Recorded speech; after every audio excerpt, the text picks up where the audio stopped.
Hello बच्चों, let's read the question and the question says during evaporation of liquid आपका इनमें से क्या ऑब्जर्व होगा ये आपको बताना है। क्या टेम्परेचर ऑफ लिक्विड राइज करेगा, क्या टेम्परेचर ऑफ लिक्विड फॉल करेगा, क्या वो रिमेन अनअफेक्टेड रहेगा, मॉलिक्यूल्स बिकम्स इनर्ट, राइट। सो इनमें से आपका कोई एक करेक्ट ऑप्शन होगा जो आपको बताना है। सो बच्चों देखो, इस क्वेश्चन को करने के लिए हमारा सबसे पहले यहाँ पर जो की कॉन्सेप्ट है वो हमें देखना होगा।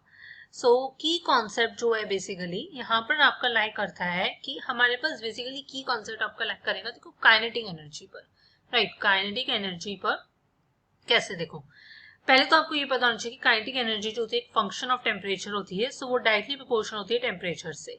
सो हमारे पास क्या होता है कि अगर मेरी काइनेटिक एनर्जी इंक्रीज कर रही है, सो आपका टेम्परेचर जो है वो लिक्विड का राइज करेगा। काइनेटिक एनर्जी डिक्रीज करे तो वो फॉल करेगा।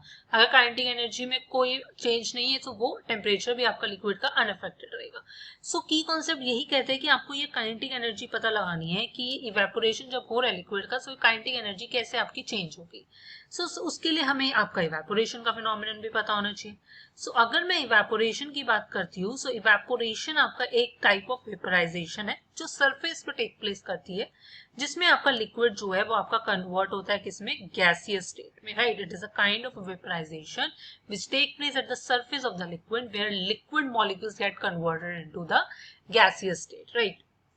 क्लियर, सेम हमारे पास वेपराइजेशन पर होता है, बट डिफरेंस ये होता है कि इवेपोरेशन आपका सरफेस पर टेक प्लेस करता है। इवेपोरेशन सरफेस पर, वेपराइजेशन आपका एक बल्क फिनोमिनन होता है।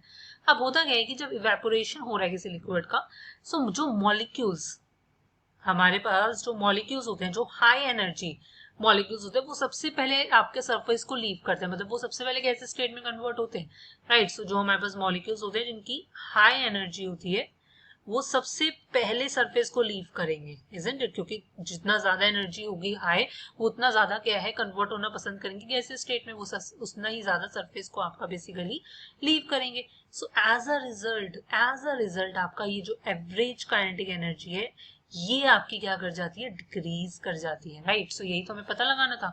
सो हमने देख लिया कि आपकी एवरेज काइनेटिक एनर्जी डिक्रीज कर रही है, मतलब काइनेटिक एनर्जी जो फंक्शन था टेम्परेचर का वो अगर डिक्रीज कर रही है, सो जो टेम्परेचर होगा लिक्विड का वो भी डिक्रीज करेगा, फॉल करेगा, right. So the final answer of the question is during evaporation of liquid the temperature of the liquid falls. Option 2 correct होगा। Hope you understand it well. Best of luck. Thank you.